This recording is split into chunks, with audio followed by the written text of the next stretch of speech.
Power BI में date based analysis के लिए एक प्रॉपर कैलेंडर टेबल बनाना बहुत जरूरी होता है, लेकिन सवाल ये है कि हर बार मैनुअली डेट्स क्यों क्यों लिखें, राइट? चलिए आज मैं आपको एक सिखाता हूँ कि आप अपने डेटा की ज्वाइनिंग डेट, ये प्रमोशन डेट के बेसिस पे ऑटोमेटिकली एक डायनेमिक कैलेंडर टेबल कैसे बना सकते हैं। बेसिकली इस वीडियो का मोटो ये है कि सब अगर आपके डेटा के अंदर, अगर आपके टेबल के अंदर दो डेट के कॉलम है और आपको उन दोनों कॉलम के बेसिस पे मिनिमम और मैक्सिमम डेट निकालनी है ताकि आप अपने कैलेंडर टेबल में उन डेट्स को यूज करके एक कैलेंडर टेबल बना सकें, तो उसी को मैं आपको डैक्स के थ्रू सिखाऊंगा कि वो कैसे करते हैं। तो सबसे पहले हम क्या करेंगे, एक नया टेबल बना लेते हैं ज़्यादा टाइम ना वेस्ट करते हुए, राइट? मैं इसको नाम दे देता हूँ कैलेंडर, राइट? इसके अंदर हम सबसे पहला वेरिएबल लिखते हैं, मैं वेरिएबल लिखता हूँ, राइट? साथ साथ मैं आपको समझाता भी जाऊंगा कि वेरिएबल लिखने के उसका आउटपुट क्या होगा। मैं क्या करता हूँ, एरे स्टार्ट करने के लिए करली ब्रेस करेंगे, राइट? मैं क्या करूंगा, मिनेक्स फंक्शन का यूज करूंगा। मिनेक्स एक आइटरेटर फंक्शन है, अगर आप चाहते हैं तो कमेंट में लिखिए, मैं आइटरेटर फंक्शन भी कवर कर लूंगा और आप मेरी बाकी प्लेलिस्ट को भी चेक कर सकते हैं। तो मिनेक्स के अंदर हम क्या करेंगे, सबसे पहले टेबल पास करेंगे, राइट? उसके बाद मैं इस टेबल में से, क्योंकि मुझे दो, मेरे पास दो डेट के कॉलम है, एक ज्वाइनिंग डेट है, एक लास्ट प्रमोशन डेट है, तो मैं ज्वाइनिंग डेट को सबसे पहले डालूंगा, राइट? ज्वाइनिंग डेट डाला, उसके बाद दूसरा मेरा, फिर से मिनेक्स फंक्शन को स्टार्ट करूंगा और उसके बाद फिर से, क्योंकि मेरा टेबल सेम ही रहने वाला है, बस यहाँ पे मेरा लास्ट प्रमोशन डेट आ जाएगा।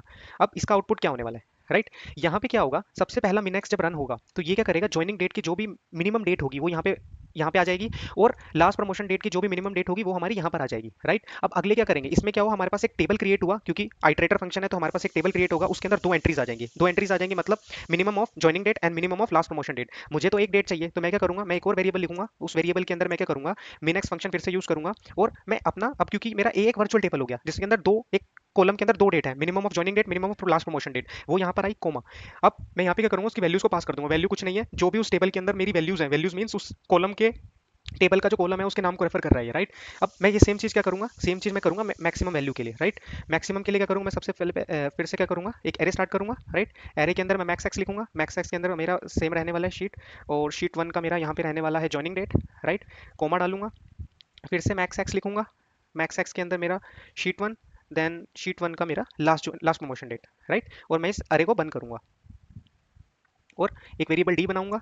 वेरिएबल डी के अंदर फिर से क्या करेंगे, क्योंकि मैक्सिमम के लिए भी क्या होगा, एक नया वर्चुअल टेबल क्रिएट हुआ वेरिएबल सी के अंदर, जिसके अंदर दो एंट्रीज हैं, maximum of last joining date की एक एंट्री और maximum of last promotion date की एक एंट्री, लेकिन मुझे तो एक ही चाहिए, तो मैं मैक्स एक्स का यूज करूंगा, इसके अंदर सी डालूंगा और जो भी उसका वैल्यू है वो डाल दूंगा, राइट?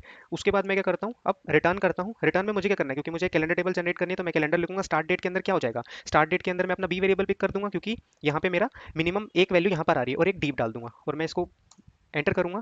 तो ये अब आपकी जो कैलेंडर टेबल बनी है, ये जो आपकी कैलेंडर टेबल बनी है, इसमें मिनिमम दोनों टेबल के एनालिसिस के बेसिस पे हमारी डेट जो है आ गई है।